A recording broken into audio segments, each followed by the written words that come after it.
Kasi hindi sumayaw itong apat nito eh. Alam mo, yan si Michelle, maliit pala ang cancer namin sa Quezon City. Kahit mag-isa lang yan, sasayawan na yun yan. So ngayon, ito ang plano ng Diyos. Dalawa yan eh. Ang Diyos naglatag na ng plano sa bawat tao. Tapos ang tao naman ang sariling plano. O, ano nangyari? Sino ang masunod? Pag ang Diyos ang masunod sa plano mo, susunod ka sa Kanya, hindi pwedeng pasunurin ng Diyos sa plano mo. Kasi ang plano mo, kung nagtayo ka ng bahay, kailangan mo ng architect. Ang architect ng buhay ng tao ay si Lord. Amen. Palapakan natin si Lord. Pakatayo ng ano po? Walang signal. Sabi ko, kung po, huwag maingay ha. So, ito yan.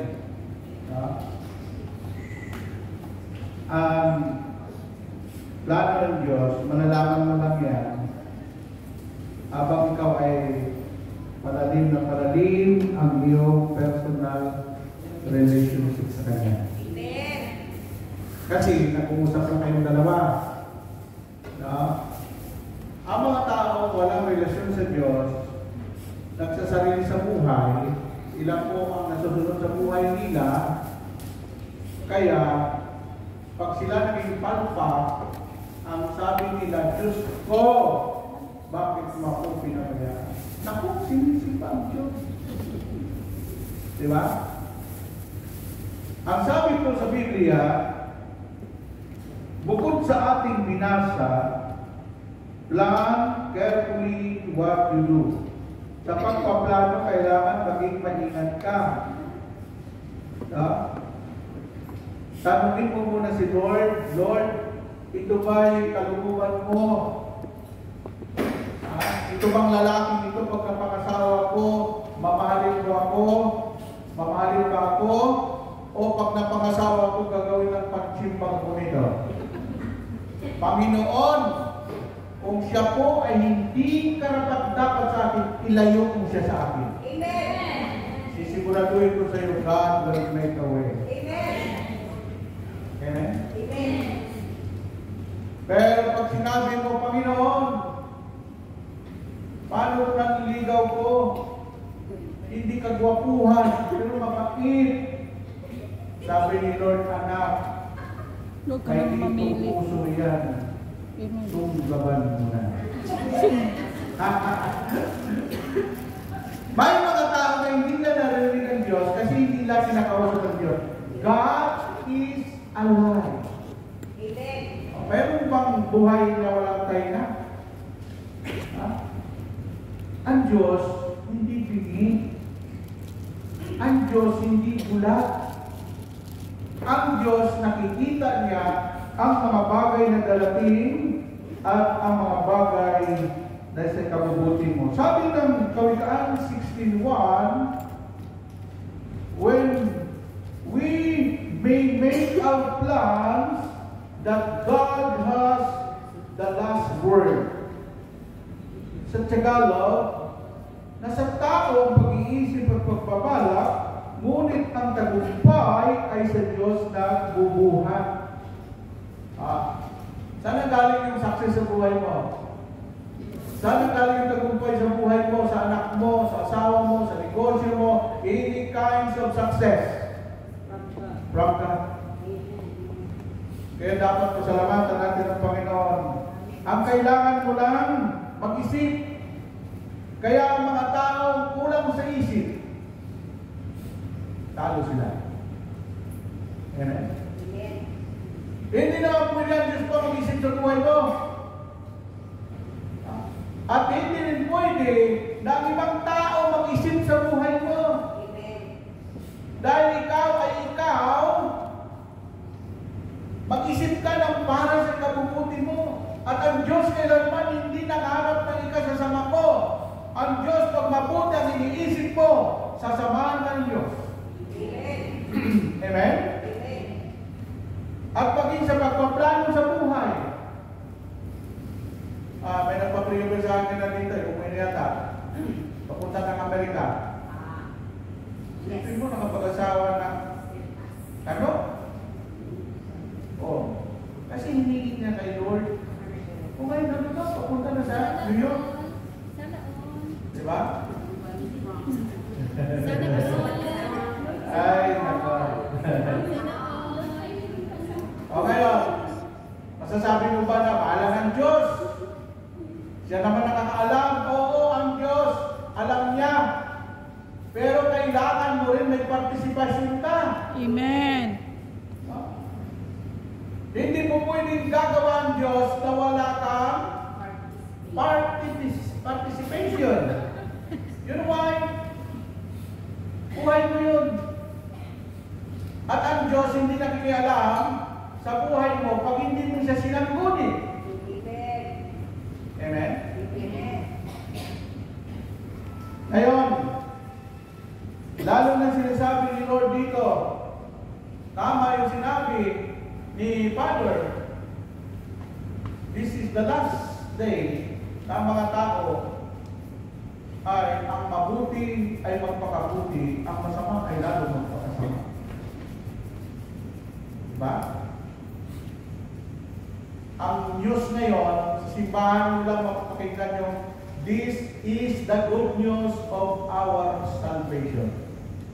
Sa labas, I don't know. Kung may isang daang balita,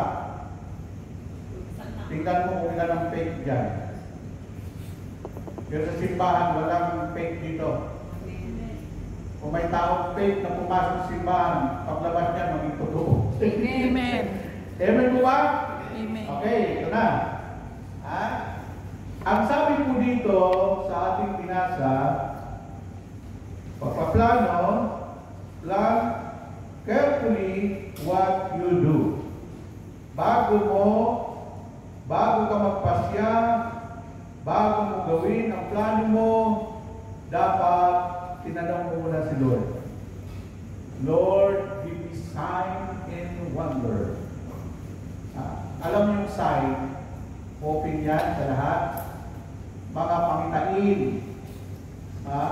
Panginoon, ano ba kalooban mo ito o hindi? Hindi kalooban. Lagi natin tinatanong, may topic po ako niyan, yung salitang how to do the will of God. No? Ang will of God ay hindi po sa sarili mo.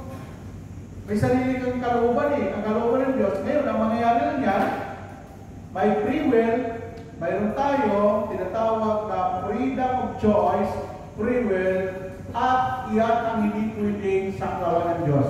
Malaya ka. Walang pa siya gawin mo. Hihingi lang tayo ng guide, direction sa Panginoon, para ituro niya sa atin kung anong dapat natin gawin. Pero pag hindi mo siya tinanong, at hindi ka sumangguni sa Kanya, at hindi ka nanalangin sa iyong pagdesisyon, huwag mong sisihin ang Diyos. Dahil ang Diyos nanonood lang siya. Alam mo sa pag-aaral namin, no? Yung pong desisyon, huwag natin sisihin ang Diyos, ikaw may gawa mo. Yung mga nangyari sa buhay mo ngayon, resulta pa yan ng ginawa ko noon. Amen? Amen. Kasi may epekto po yan. Mga kapatid. Ngayon, sinabi dito sa verse 26, sabi dito this verse, Proverbs 4:26, encourages careful planning. Kaya kung plano mo, umalis sa Hong Kong, tapos lumipat ka sa Afghanistan. Lumipat ka sa ibang bansa. Pamagtalang ka muna. Ang ganda na ng lugar mo rin sa Hong Kong. Siyempre mo, may day-off ka pa. May patungan rin. Ang laki ng offer doon. sabi ng mama ko, kasi pinatulan nila yung open. Opo. Amen? Plan carefully what you do, and whatever you do will turn out right. Lagi sa right ka, sa tama. Kasi pag hindi ka sa tama, tatamaan ka talaga. Amen po ba? Amen. This verse emphasizes the importance of thoughtful consideration and preparation in all endeavors, suggesting that diligence in planning lead to positive outcome. Lahat ng ginawa natin mayroon pong resulta yan. Negative outcome. Positive outcome. Okay? Sabi ko nga doon sa mga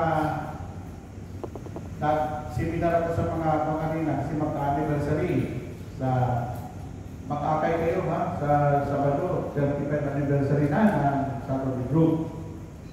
Sabi ko sa kanila, after accept Jesus, my personal Savior, and after baptism of the Holy Spirit, I can decide my life and I will give my life to God.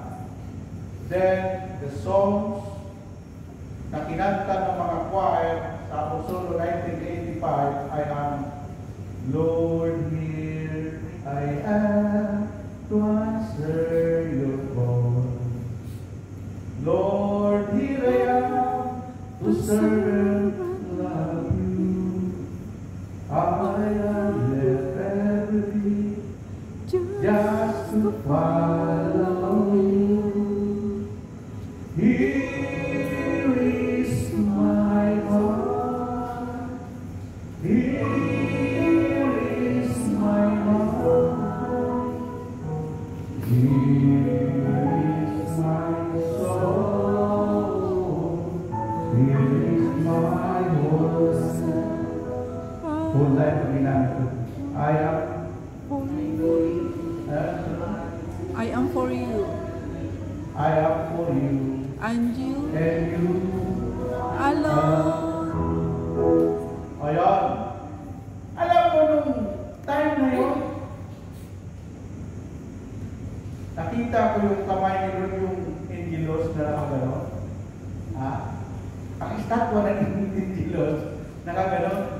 Kasi ang simbahan namin doon sa Imos Cathedral, ang rebulto doon, pagpasok sa simbahan, ang malaking